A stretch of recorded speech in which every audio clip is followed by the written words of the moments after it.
দর্শক, আজকে আরেকটি সংবাদ অথবা ভিডিও দৈনিক ইত্তেফাক প্রকাশ করেছে। তার শিরোনাম হচ্ছে শেষ হচ্ছে হাসিনা অধ্যায়, নতুন মুখপাত্রের খোঁজে আওয়ামী লীগ। গত বছরের 5ই আগস্ট ছাত্র জনতার গণঅভ্যুত্থানের মুখে ভারতে পালিয়ে যান শেখ হাসিনা। এরপর বিগত আমলে গুম, খুন ও জুলাই হত্যাকাণ্ডের ইস্যুতে বেশ কিছু মামলা হয়েছে শেখ হাসিনা সহ আওয়ামী লীগের শীর্ষ নেতাদের বিরুদ্ধে। সরকার পতনের পর দলটির শীর্ষ নেতারা আছেন আত্মগোপনে, কেউ কেউ গোপনে ছেড়েছেন দেশ। আগস্টের অভ্যুত্থানের পর বেশ কয়েকজন শীর্ষ নেতাকে করা হয়েছে গ্রেপ্তার। এই যখন অবস্থা, তখন বিতর্কিত নন এবং জনসম্পৃক্ততা আছে এমন একজনকে মুখপাত্র করার কথা ভাবছে আওয়ামী লীগ। নিউজটা আসলে যতটা একটা সংক্ষিপ্ত নিউজ, এটা তারা ভিডিও আকারে প্রকাশ করেছে। এটা ঠিক, শেখ হাসিনার অধ্যায় আসলেই শেষ। কেননা এখন শেখ হাসিনার যা বয়স, সেই বয়সে উঠে দাঁড়ানো কতদিন পর স্বাভাবিক হবে, ধরেন আরো 5 বছর বা 10 বছর, তখন শেখ হাসিনার উঠে দাঁড়ানো খুবই এটা মিরাকল হবে। বেগম খালেদা জিয়ার কথা দেখেন, শেখ হাসিনার সময় তিনি একদম সক্রিয় রাজনীতিতে ছিলেন, কিন্তু লম্বা সময় ধরে তার কারাজীবন, চিকিৎসা না দেওয়ার কারণে তিনি অসুস্থতায় ভুগতে ভুগতে এখন কিন্তু তিনি বেঁচে আছেন, কিন্তু দলকে নেতৃত্ব দেওয়ার মতন যে শারীরিক সক্ষমতা, সেটা কিন্তু তার নেই।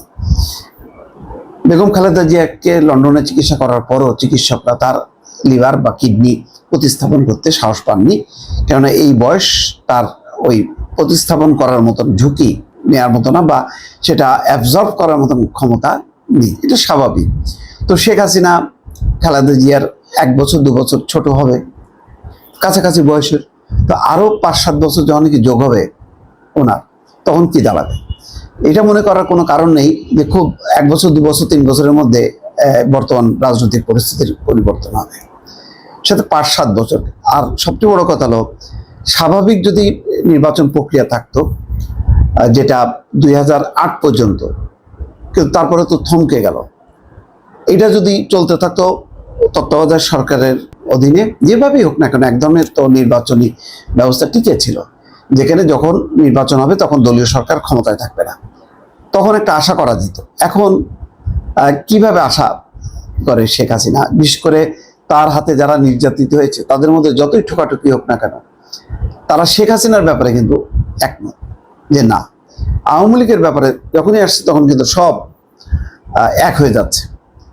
তো এই পরিস্থিতির কারণে শেখ হাসিনার আসলে আপাতত কোনো সম্ভাবনা দেখছি না।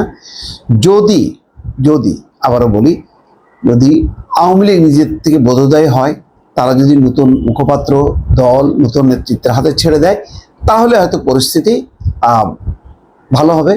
এবং এত যে তীব্র আওয়ামী লীগ বিরোধী যে অবস্থানটা, মানে আওয়ামী লীগ বিরোধীদের, তারা সেই অবস্থান থেকে পিছু হটবে এবং তারা মনে করবে যে না, গণতান্ত্রিক প্রক্রিয়ায় তো রাজনীতি করতে দেওয়া উচিত। তখন বিদেশি ডোনাররাও, তখনও তারাও বলবে যে ভাই, হয়েছে তো, মানে শেখ হাসিনা তো নেই, তার অত্যাচারী লোকগুলো তো নেই, নতুন নেতৃত্ব আসছে, তাদের সুযোগ দেওয়া হোক।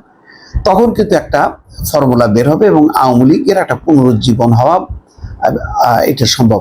এটা যদি চিন্তা করে, তাহলে হয়তো আওয়ামী লীগ আবার ফিরতে পারবে। নতুবা আপাতত এখন পর্যন্ত যে মনোভাব, ফেসবুক দিয়ে তারা যেভাবে হরতাল, অবরোধ, এই সমস্তগুলি তারা কর্মসূচি দিচ্ছে, এইটা আরো সংঘাত বাড়াবে। এটা আওয়ামী লীগ যে তার বোধোদয় হয়েছে এবং নতুন করে সাজাচ্ছে, এটার কোনো প্রতিফলন না, বরং তারা প্রতিশোধ নিতে সংগঠিত হচ্ছে, এটাই কিন্তু প্রকাশ পাচ্ছে। দর্শক, ভালো থাকবেন। আল্লাহ হাফেজ।